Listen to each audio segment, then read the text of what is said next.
2026 election, just 15 days to more. We are the more waiting for everyone, and it's a very critical and historical election in this year. ஒரு மிகப்பெரிய ஒரு வரலாறு. இந்த பக்கம் திரும்பினால் பிரச்சாரம், இந்த பக்கம் திரும்பினால் பிரச்சாரம், அங்க இங்க எந்த பக்கம் சுத்தி பார்த்தாலும் எங்க பார்த்தாலும் பிரச்சாரம். அவ்வளவு தூரம் ஒரு ஃபோர்ஸான ஒரு பிரச்சாரமா வந்து போயிட்டு இருக்கு. இந்த எலெக்ஷன் என்ன நடந்துட்டு இருக்கு அண்ட் இப்ப இருக்கக்கூடிய சுச்சுவேஷன்ஸ் என்ன, அதாவது கரண்டா எங்கெங்க பிரச்சாரம் போயிட்டு இருக்கு அண்ட் எங்கெங்க என்னென்ன சம்பவங்கள்லாம் நடந்துச்சு அண்ட் எதை நோக்கி எல்லாருமே வந்து டிராவல் ஆயிட்டு இருக்காங்க அப்படிங்கிற ஒரு மிகப்பெரிய ஒரு விஷயம். என்னவால நடக்கலாம் அப்படிங்கிறது நான் சொல்லிதான் தெரியும் கிடையாது, எல்லாத்துக்குமே தெரிஞ்ச ஒரு விஷயம் தான். அப்படிப்பட்ட ஒரு எலெக்ஷன் தான் இது. பட் இப்ப என்ன ஸ்டேஜஸ்ல போயிட்டு இருக்கு அப்படிங்கிறத வெயிட் பண்ணி பார்ப்போம். And very very very very முக்கியமான ஒரு நாள் என்ன அப்படின்னா, எலெக்ஷன் டேட்டை யாருமே வந்து மறந்துடாதீங்க. இப்ப என்ன நடந்துட்டு இருக்கு அப்படிங்கறத பத்தி வீடியோக்குள்ள வந்து டீட்டெயிலா உள்ள வந்து பார்ப்போம். Hi, I am Gautham and G H.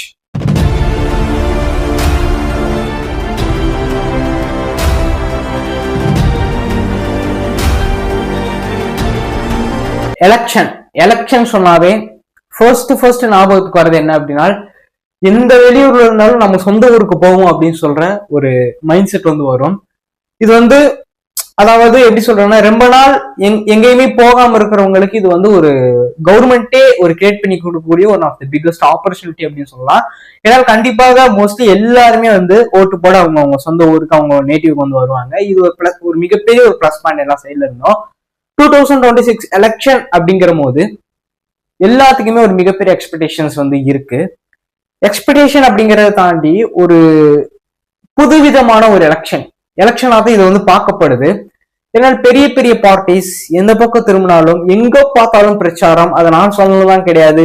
சென்னைக்கு வந்தீங்கனாலும் எந்த மூளை சந்து எடுக்கிற பார்த்தாலும் பிரச்சாரம். நீங்க மதுரைக்கு போனீங்கனாலும் எங்க பார்த்தாலும் பிரச்சாரம். திருச்சி எல்லா சைட்லயும், அதாவது திண்டுக்கல், திருச்சி எல்லா பக்கமும், எல்லா ஊர்லயும், கன்னியாகுமரி, புதுச்சேரி எல்லா சைட்லயுமே பிரச்சாரம் அப்படின்னு சொல்லி ஒரு பீக் டைம்ல வந்து போயிட்டு இருக்கு. அண்ட் எந்த பக்கம் திரும்பும் போதும் இவங்க அரசியல் இந்த பாலிடிக்ஸ் அப்படிங்கிற இந்த ஒரு டாக் ஃபுல்லா நம்ம சுத்தி வந்துட்டு இருக்கு. அப்படிங்கிற போது இங்கதான் நம்ம எல்லாத்துக்குமே ஒரு முக்கியமான ஒரு விஷயம் அப்படிங்கிறது, நீங்க யாருக்கு ஓட்டு போட போறீங்க, உங்களோட உரிமை என்ன, உங்களோட கடமை என்ன, இந்த நாட்டுக்கு நீங்க என்ன பண்ண போறீங்க அப்படிங்கறத உங்களுக்கு நீங்களே ரைஸ் பண்ணிக்கோங்க. இது எல்லாத்துக்கும் எல்லாருமே கேட்கக்கூடிய ஒரு விஷயம். ஏன் இதை நான் இன்னைக்கு இந்த வீடியோல நான் சொல்றேன் அப்படின்னா, அந்த டைம்ல என்னால சொல்ல முடியுமான்னு தெரியல. பட் ஸ்டில் இன்னைக்கு நான் இப்பயே நான் பதிவு பண்ணிடுறேன். ஓட்டு அப்படிங்கிறது ரொம்ப ஒரு முக்கியமான ஒரு விஷயம் எல்லாத்துக்குமே. அந்த ஓட்டை வச்சு ஒருத்தர்னால என்ன வேணாலும் பண்ண முடியும். ஆனால் அந்த ஓட்டோட வேல்யூ இன்னைக்கு எத்தனை பேர்த்துக்கு தெரியும்னு கேட்டோம் அப்படின்னா, முக்காவாசி பேர்த்துக்கு தெரியல. இந்த ஓட்டோட வேல்யூ அப்படிங்கிறது எம்ஜிஆர் காலத்துல, கலைஞர் அவர் காலத்துல, இதுக்கெல்லாம் முன்னாடி இருந்த அண்ணா அந்த மாதிரி காலத்துல இந்த ஓட்டோட மதிப்பு என்ன அப்படிங்கிறது அவங்க இருந்த காலகட்டத்துல அதிகமா எல்லா மக்களுக்குமே தெரியும். ஆனால் அன்னைக்கு இருக்கிற மக்களையும் இன்னைக்கு இருக்கிற மக்களையும் நம்ம வச்சு கம்பேர் பண்ணி பார்க்கும்போது, அன்னைக்கு இருக்கிற அந்த ஒரு ஓட்டோட வேல்யூ அப்படிங்கிறது ரொம்ப அதிகம். அதுவே இன்னைக்கு அந்த அளவுக்கு அந்த ஓட்டோட வேல்யூ இருக்கான்னு கேட்டோம் அப்படின்னா இருக்கு. அன்னையில இருந்து இன்னைக்கு வரைக்கும் குறையாம தான் அந்த ஓட்டோட வேல்யூ அப்படிங்கிறது, அந்த வாக்கோட உரிமை அப்படிங்கிறது இருக்கு. ஆனா நம்மளுக்கு தான் தெரியறது இல்லை அப்படிங்கிறது இன்னைக்கு நிறைய பேருக்கு தெரியவே தெரியாது. உண்மையான ஒரு விஷயம், உங்களோட ஓட்டு, உங்களோட உரிமை அப்படிங்கிறது, அந்த ஓட்டு, அதாவது ஓட் ஃபார் எவ்ரி ஒன் அப்படின்னு சொல்றதுக்கான ஒரு முக்கியமான ரீசனே இதுதான். ரொம்ப முக்கியமான ஒரு விஷயம். அந்த கையில அப்படிப்பட்ட உரிமையை தான் நம்ம வந்து வச்சிருக்கோம். ஆனால் அதோட வேல்யூ இன்னைக்கு வந்து தெரியல. அதுதான் இன்னைக்கு இருக்கக்கூடிய ஒரு மிகப்பெரிய மைனஸ் பாயிண்டா வந்திருக்கு. தயவு செஞ்சு போய் எல்லாரும் ஓட்டு போடுங்க. இதை ஏன் போட சொல்றோம் அப்படிங்கறத நான் இப்ப வந்து சொல்றேன். நீங்க யாருக்கு வேணாலும் போடலாம் ஓட்டு அப்படிங்கிறது. அது வந்து உங்களோட சாய்ஸ், உங்களோட உரிமை, அது வந்து உங்களோட ஃப்ரீடம். இல்ல நீ இவங்களுக்கு தான் போடணும் அப்படின்னு யாராச்சும் ஃபோர்ஸ் பண்ண போறதும் கிடையாது. இல்ல நீ இவங்களுக்கு தான் போட்டே ஆகணும்னு சொல்லி யாருமே ஃபோர்ஸ் பண்ண போறதும் கிடையாது. அப்படி ஃபோர்ஸ் பண்ணாலும் அதை தாண்டி நீங்க போடக்கூடிய கடமை தான் இந்த ஓட்டு உரிமை அப்படிங்கிறது. யாருக்கு போடணும், இந்த நாட்டுக்கு யாரு வரணும், அது எந்த தலைவர் வரணும் அப்படிங்கறத சுயமா இண்டிவிஜுவலா அவங்கவுங்க முடிவு பண்ணி ஓட்டு போடுறதுதான் இந்த ஓட்டு உரிமை அப்படிங்கிறது. இதுல நீங்க யாருக்கு வேணாலும் போடலாம். எத்தனையோ பேர் நிக்கதான் போறாங்க எலெக்ஷன்ல. அவங்கள உங்களுக்கு பிடிச்ச ஒருத்தருக்கு நீங்க யாருக்கு வேணாலும் போடலாம். ஆனால் இது ஒரு செட் ஆஃப் கேட்டகரி. இன்னொரு கேட்டகரி என்ன அப்படின்னா, ஓட்டு போட்டு என்னப்பா பண்ண போறோம், யாருக்கு ஓட்டு போட்டு என்னப்பா பண்ண போறோம் அப்படிங்கிற இன்னொரு ஒரு செட் ஆஃப் கேட்டகரி வந்திருக்காங்க. இந்த கேட்டகரிக்கு எல்லாத்துக்குமே நான் ஒரே ஒரு விஷயம் நான் சொல்றேன். நீங்க யாருக்கு ஓட்டு போட்டு என்ன வேணாலும் பண்ணலாம். அதாவது நீங்க சொல்ற ஒரு கொஸ்டின் ரைட் தான், யாருக்கு ஓட்டு போட்டு என்னப்பா பண்ண போறாங்க அப்படிங்கிறது. பட் ஸ்டில் நீங்க ஓட்டு போடலன்னா உங்க ஓட்டை யாரோ போடதான் போறாங்க அப்படிங்கறத நீங்க மைண்ட்ல வச்சுக்கோங்க. நீங்க யாருக்கு வேணாலும் ஓட்டு போடுங்க. அங்க நிக்கக்கூடிய எலெக்ஷன்ஸ்ல நிக்கக்கூடிய எந்த கட்சி தலைவருக்காக வந்திருக்கட்டும், எந்த ஒரு கட்சிக்காக வந்திருக்கட்டும், எந்த ஒரு பார்ட்டிக்ஸ்னாலும் நீங்க யாருக்கு வேணாலும் ஓட்டு போடுங்க, அது உங்களோட உரிமை. ஆனால் அதையும் தாண்டி அவங்களுக்கு யாருக்குமே போட பிடிக்கல அப்படின்னு நீங்க நினைக்கிறீங்க அப்படின்னா கண்டிப்பா நோட்டாக்கு போடுங்க. ஏன் இந்த நோட்டா அப்படிங்கிற ஒரு விஷயம் கொண்டு வந்தாங்க அப்படிங்கறத தெளிவா புரிஞ்சுக்கோங்க. இன்னைக்கு இந்த நோட்டா அப்படிங்கிறதுக்கான ஒரு விஷயம் கொண்டு வந்ததே இன்னைக்கு நிறைய பேருக்கு தெரியவும் இல்லை. அதுதான் ஒரு மிகப்பெரிய ஒரு விஷயம். நோட்டா ஏன் கொண்டு வந்தாங்க அப்படின்னா உங்களோட வாக்கு, உங்களோட ஓட்டுரிமை வேற யாரும் உங்களுக்கு பதிலா போட்டிருக்க கூடாது, போற்றவே கூடாது அப்படிங்கிறதுக்காண்டி கொண்டு வந்தது இந்த நோட்டா. இந்த நோட்டால நீங்க போடும்போது என்ன நடக்கும் அப்படின்னா உங்களோட ஓட்டு நீங்க தான் போட்டீங்க அப்படிங்கிற ஒரு கன்ஃபர்மேஷன் உங்களுக்கும் சரி, அந்த ஓட்டை வேற யாருனாலையும் அடுத்து போட முடியாது அப்படிங்கிறதுக்கான ஒரு மிகப்பெரிய அடையாளமா தான் இந்த நோட்டா அப்படிங்கிற ஒரு விஷயத்த கொண்டு வந்தாங்க அப்படிங்கறத நீங்களுமே தெரிஞ்சுக்கோங்க. அதனால கண்டிப்பா எல்லாருமே இந்த ஓட்டு போடுங்க, அது உங்களோட உரிமை. ஆனால் இந்த கட்சிக்கும் எனக்கு எந்த கட்சிக்குமே போட பிடிக்கல அப்படின்னா நோட்டாக்கு போடுங்க. அந்த ஒரு விஷயத்த போடாம இருக்கிறதுனால இன்னைக்கு பல ஒரு விஷயங்கள் நடக்குது.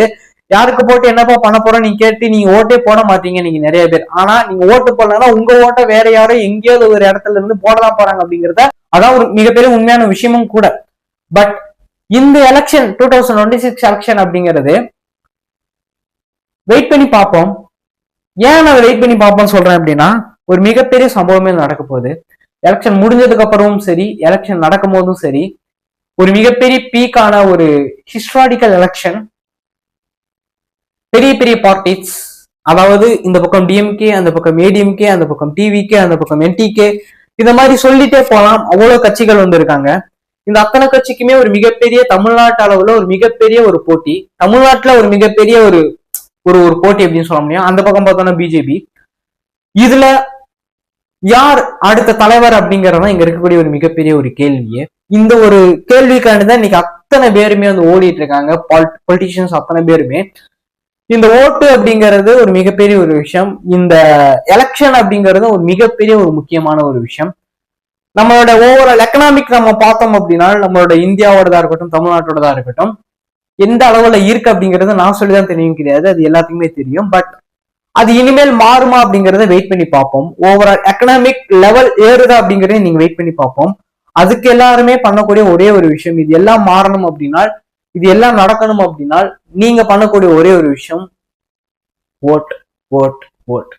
யாருக்காக இருக்கட்டும், யாருக்குனாலும் சரி, அது உங்களோட உரிமை, அது உங்களோட கடமை அப்படிங்கறத நான் திருப்பி திருப்பி சொல்றேன். நீங்க யாருக்கு வேணாலும் ஓட்டு போடலாம், யாருக்கு வேணாலும் நீங்க ஓட்டு போடுங்க. ஃபர்ஸ்ட் ஆனா கியூல நின்று ஓட்டு போடுங்க.